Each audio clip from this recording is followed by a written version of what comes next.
There are hearts in this world that never stop giving. Hearts that love beyond reason, beyond time. Hearts that raise not just children, but entire generations. My mother carries one of those hearts. I grew up watching her move through life like a quiet miracle. Graceful in her strength, steady in her faith, and unshakable in her love. Before the first rooster crowed, she was awake. The morning air was often still. Only the sound of her footsteps could be heard, moving gently across the mud floor of our little home. Soon, the smell of porridge would fill the air.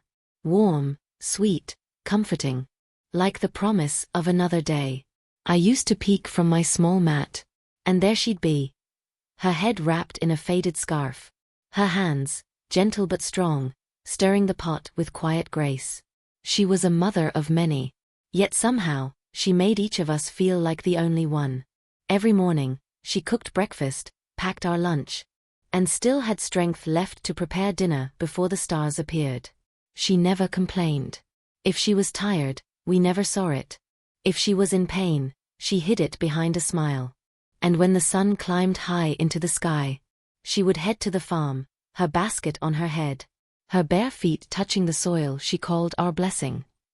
I used to follow her sometimes, watching how she bent low to weed, how she spoke softly to the earth, how she laughed when rain caught her mid-harvest. She'd say, "The rain is God's handshake, my child. When it falls, it means He's smiling on us." Those words stayed with me, because to her everything, even the simplest chore, was a reason to thank God.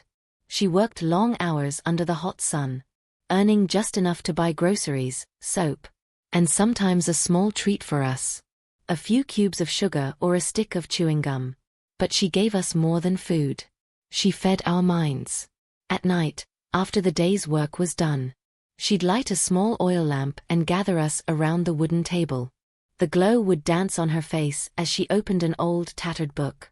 She'd teach us to read, to write, to count the stars and dream beyond our small village.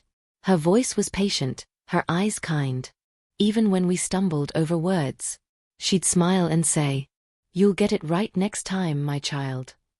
To her, knowledge was light, and she believed that light would always lead us home. On Sundays, she and Pa would take us to worship. We'd walk that long dusty road, the sun rising behind us, and she'd sing softly beneath her breath, songs that lifted our spirits higher than the clouds. Faith wasn't something she practiced. It was who she was.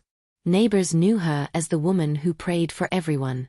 People trusted her, not because she was rich or powerful, but because her heart was pure. When someone was sick, she'd be the first to visit. When a neighbor was in need, she'd share what little we had. Pa once said, "Your mother's heart is bigger than this house." And I believed him. Those were the hearts that raised me. Steady, humble, and full of love. Now the years have passed. The seasons have turned, and so has time. Her hair, once thick and black, is now a soft shade of silver. A crown of wisdom that only adds to her beauty. She is 83 now. Yet when I look at her, I still see the woman who held me through fever, who whispered courage into my fears, who knelt in prayer until her knees ached. Even now, when I visit her, she never misses giving me a hug. She pulls me close like I'm still that small child she once rocked to sleep.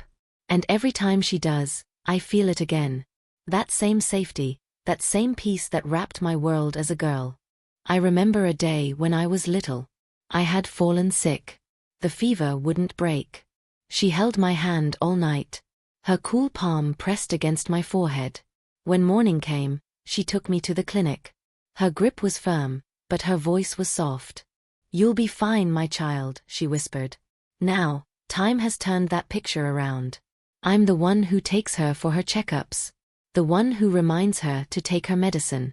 Sometimes she acts like a child again, playful, stubborn, and full of laughter. She'll frown and ask, half teasing, "Must I take this every day?"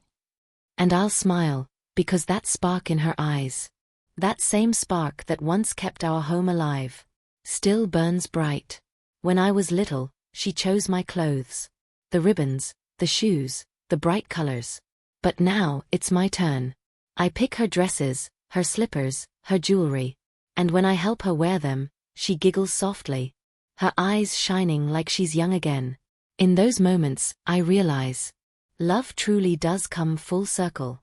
The hands that once dressed me are now being dressed by mine. The arms that once carried me are now being held by me. And I find joy in it, deep peaceful joy. Every morning, she still reads her Bible. Sometimes she calls me over, her voice gentle but clear. Listen, my child. This verse kept me strong when you were little. And I listen. Not just to the words, but to the wisdom woven between them. She reminds me that the mind should never grow old, and the heart should never stop loving. Every wrinkle on her face tells a story. A chapter of laughter, of tears, of prayers whispered in the dark. Each line on her hand is a map of sacrifice and faith. And her smile. Oh, her smile still lights up any room she enters.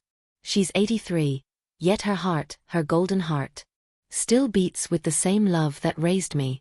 When she calls my name, when she pulls me into her arms, I know I'm still her child. Because no matter how many birthdays pass, how many milestones I reach, or how far I travel from home, I'll always carry the hearts that raised me, hers and Pa's.